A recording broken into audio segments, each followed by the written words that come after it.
और दिल से बुलाता है परमेश्वर ताकि वो मेरे पास आए। उसका कहना ये है, प्रभु यीशु मसीह इस धरती पर एक राज्य बनाने के नहीं आए थे। परमेश्वर का राज्य इस पृथ्वी का नहीं था।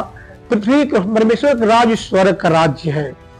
वो मनुष्यों को सुख शांति समृद्धि के लिए आया था, वो जीवन बदलने के लिए आया था। इसलिए यीशु कह रहा है कि हे श्रम से थके और बोझ से दबे लोगों, ये पूरी दुनिया के परमेश्वर अलर्ट कर रहा है, पूरे जगत को परमेश्वर बता रहा है कि हे दुनिया के लोगों, अगर तुम श्रम से थक गए हो, बीमारी तुमको थका रही है, तुमको जिंदगी तुम्हारी दुष्टात्मा खंडहर में डालना चाहता है, अगर तुम गरीब बनाना चाहता है, कोई रोजगार नहीं मिल रहा है, बीमारी सता रही है और कोई चंगाई नहीं मिल रही है और तुम्हें कोई जगह नहीं मिल रहा है, तो हे मेरे बेटी और बेटियों, जगत से परमेश्वर, इस दुनिया से परमेश्वर अलर्ट कर रहा है। एक आदमी से नहीं कर रहा है, ये भारत देश से नहीं कर रहा है, उत्तर प्रदेश से नहीं कर रहा है, पूरे जगत से कर रहा है। आपसे भी नहीं कर रहा है, पूरे जगत से कर रहा है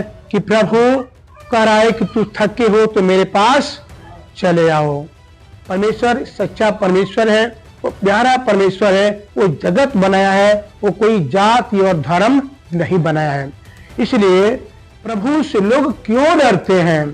क्योंकि वो सच्चा परमेश्वर है, वो अनुग्रह करने वाला परमेश्वर है, उसके पास एक ज्योति है, उसके पास प्रकाश है। जब वो प्रकाश को जब अंधेरे में जब ज्योति चमकती है, परमेश्वर का मुंह पर चमकती है, दिल में चमकती है, तो वो अंधेरा मिट जाता है।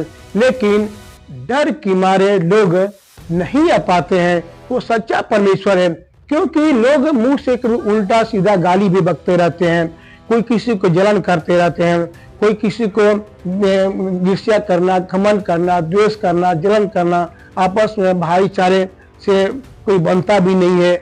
बहुत सारी बात परमेश्वर कह रहा है, सब छोड़ दो, एक प्रेम का रिश्ता जोड़ो, क्योंकि मैं प्रेम के कारण मैं इस पृथ्वी पर आया हूँ ताकि तुमको एक प्रेम दे, एक आनंद दे, एक जिंदगी दे, ताकि तेरी महिमा तू जीवन में सफल हो और आगे बढ़ते चले जाओ।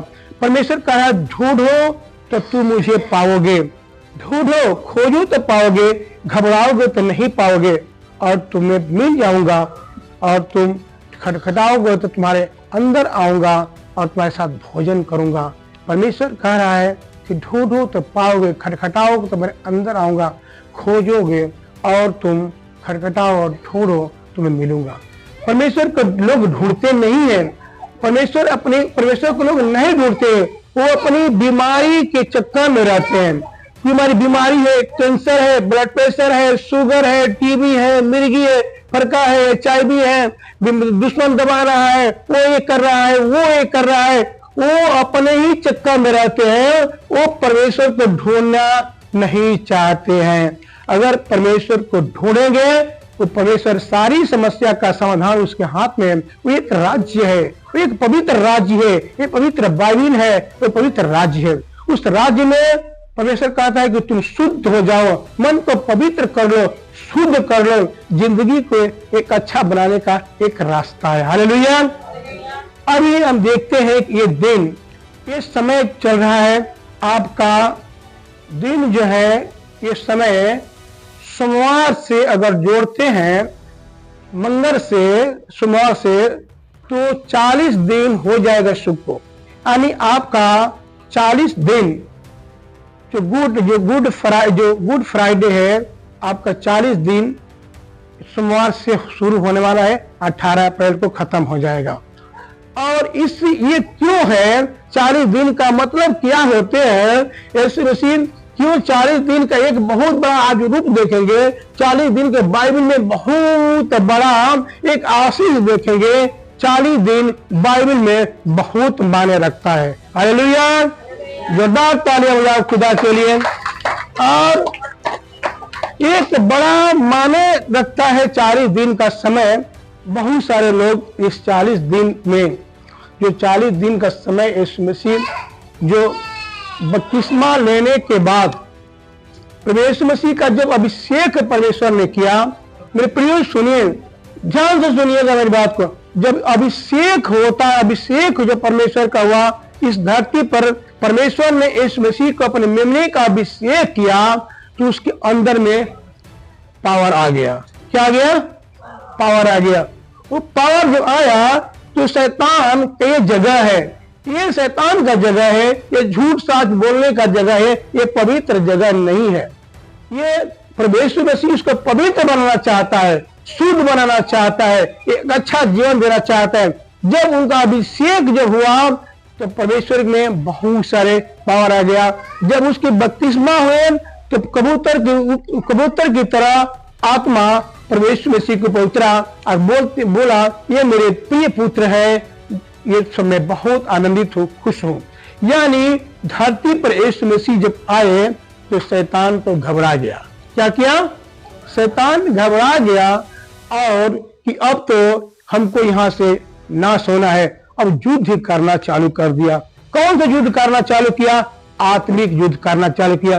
यीशु मसीह की वो जानता था कि ये परमेश्वर का पुत्र मसीह है, उसको सब पता था कि इस परमेश्वर इस धरती पर आ चुका है। मुझे एक बार स्वर्ग से गिराया था, मैं यहाँ पर मैं गया था, मैं बीमारी डालता हूँ, मैं परेशानी डालता हूँ, मैं झगड़ा कराना चाहता हूँ, मैं तूफान करना चाहता हूँ। उसको पता है शैतान को, नहीं ने सब कुछ करा। इस चीज को परमेश्वर इस धरती पर आ चुके हैं।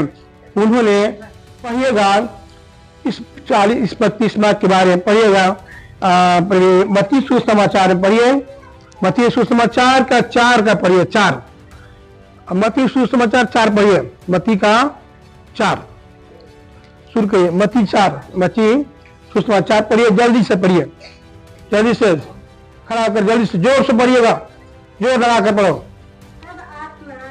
नदी का आ जाओ, इधर आ जाओ, जल्दी दो आओ, जल्दी आओ, ठीक है। हाँ बोलो। तब आत्मा यीशु को जंगल में ले गया ताकि इब्लीस से उसकी परीक्षा हो। हाँ।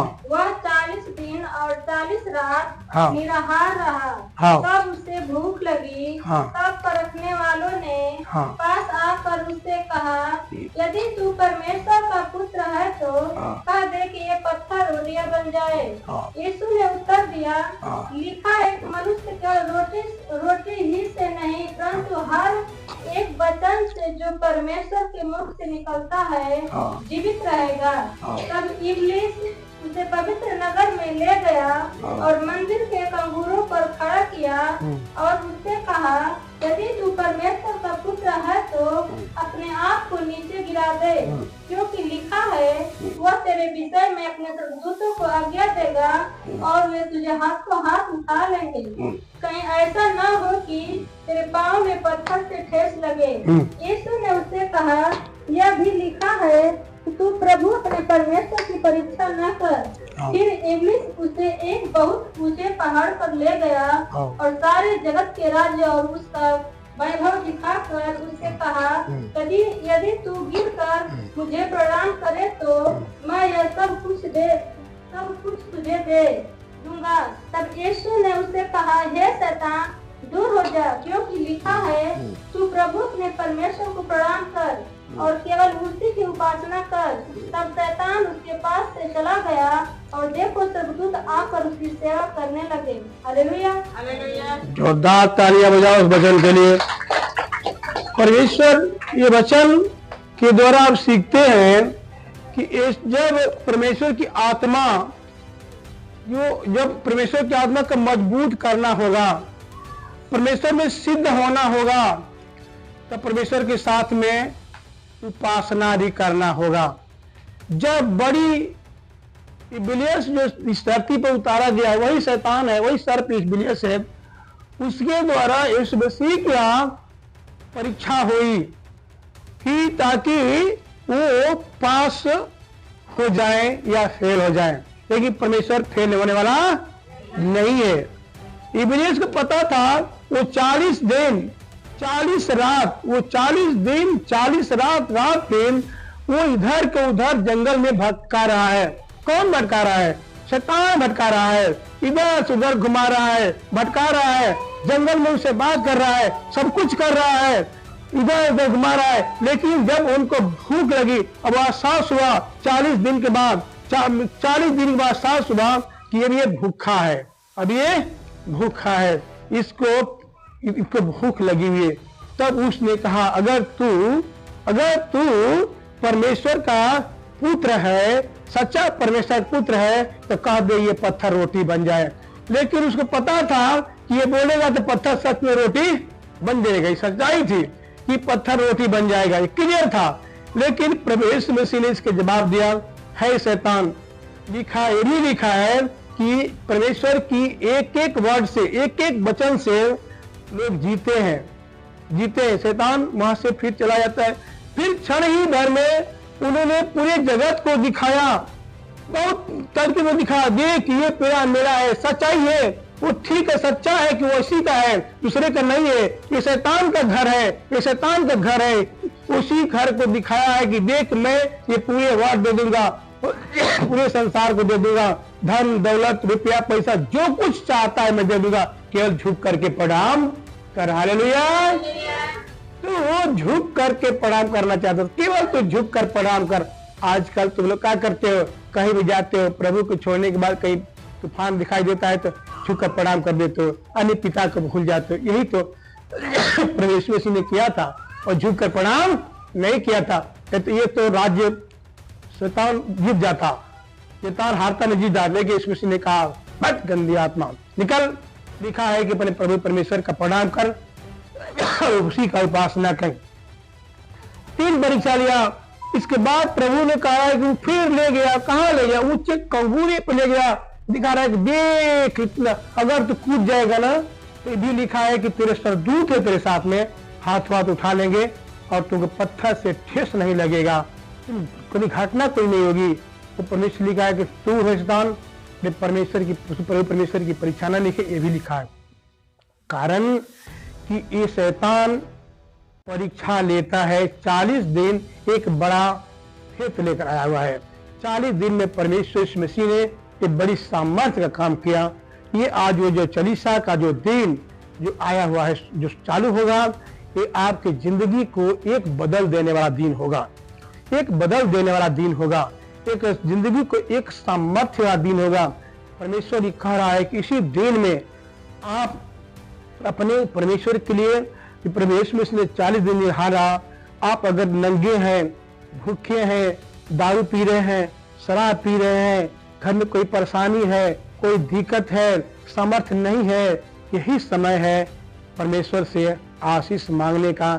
40 दिन यीशु मसीह ने किसी से बात नहीं किया, वो जंगल में भटकता रहा, केवल उस पिता से बात करता रहा। ये समय है पिता से मिलने का। हालेलुया। ये समय है, ये टाइम है पिता से मिलने का, यही टाइम है अपने पापों को क्षमा मांगने का, यही टाइम है आपको भूखे और प्यास रहने का, यही टाइम है आपको शरीर को तोड़ देने का, यही टाइम है शैतान के पंजे पर पार रखकर चलने का, यही टाइम है उस बीमारियों को नष्ट करने का, यही टाइम है संसार को जीतने का। हालेलुया। यही टाइम है इस मसीह ने। और जब आप 40 दिन के बाद जब ये आप जीते दिन, आपके साथ भी सरदूत आ जाएंगे। क्या आ जाएंगे? सरदूत आ जाएंगे। आसमान में बहुत सारे सरदूत हैं, आपकी मदद करने वाले सरदूत हैं। ये त्योहार राख का त्योहार, कोई इसको राख का त्योहार बोलते हैं। राख का कौन सा त्योहार बोलते हैं? राख का त्योहार बोलते हैं। उसी दिन से, इस सोमवार से दिन से लोग पास्टर, फादर, पादरी और राख लगाते हैं, मस्तक पर राख लगाते हैं। क्यों राख लगाते हैं? ये शरीर मिट्टी की है और फिर मिट्टी में मिल जाएगी। ये शरीर मिट्टी की है, फिर मिट्टी में मिल जाएगी, इसीलिए इसको राख का भी त्योहार लोग कहते हैं। बहुत सारे राख का त्योहार करते हैं कि मिट्टी मिल जाएगी, क्योंकि ये चीज जो था, ये राख का त्योहार जो था, एक बहुत बड़ा माने लेकर आता है।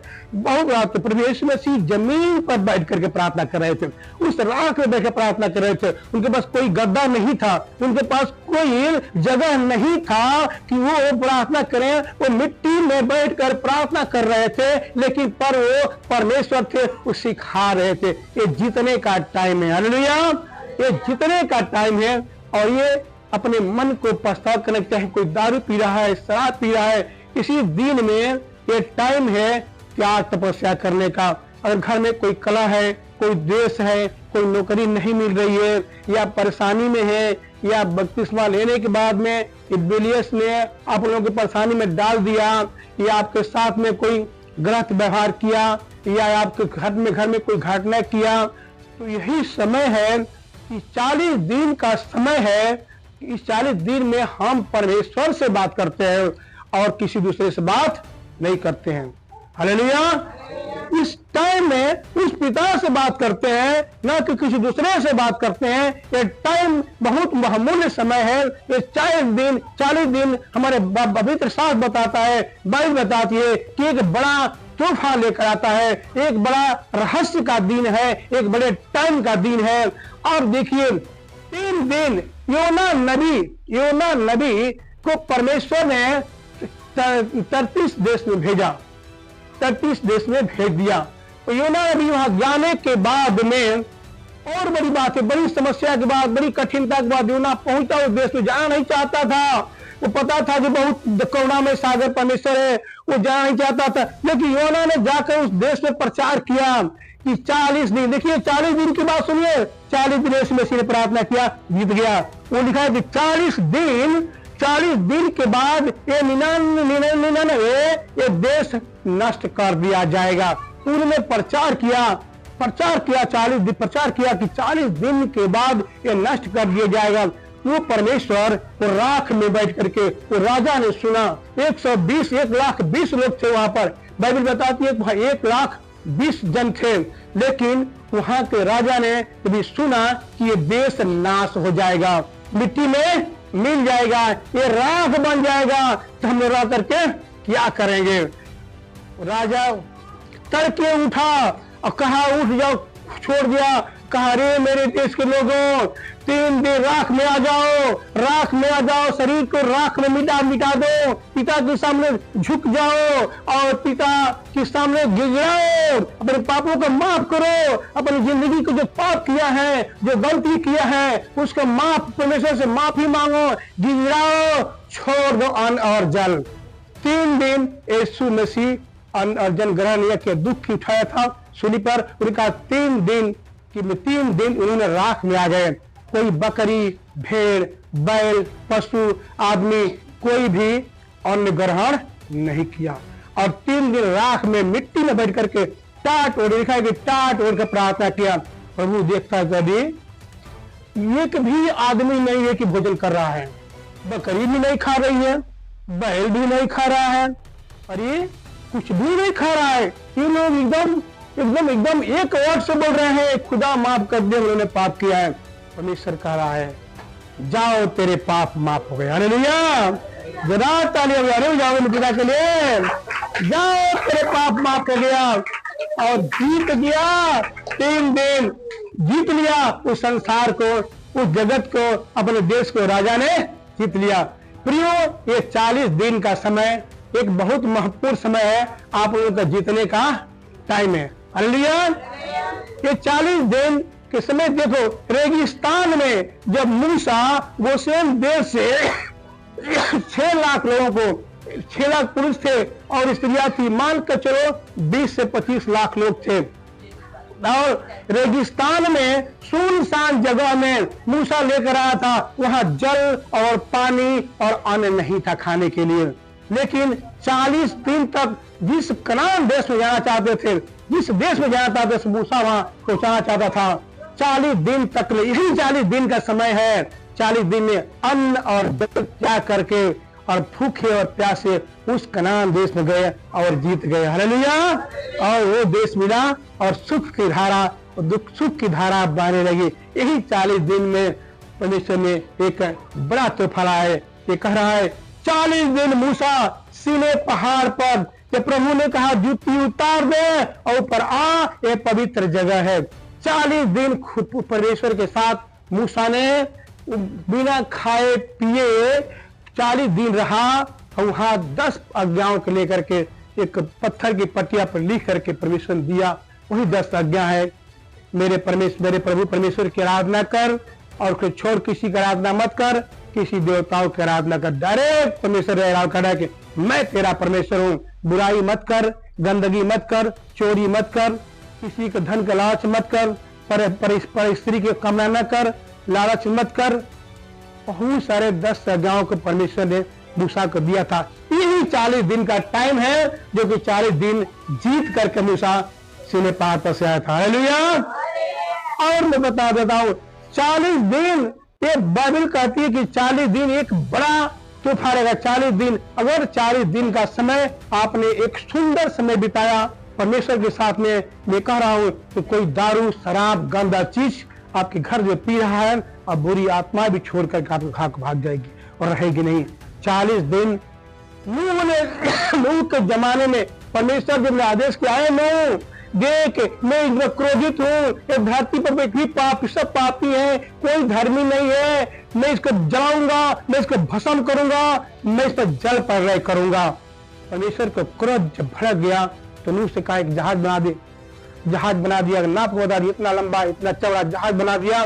बनाने के बाद कहा कुछ अपने परिवार को रख ले और कुछ पक्षियों को रख ले, क्योंकि इसको प्रलय करूंगा।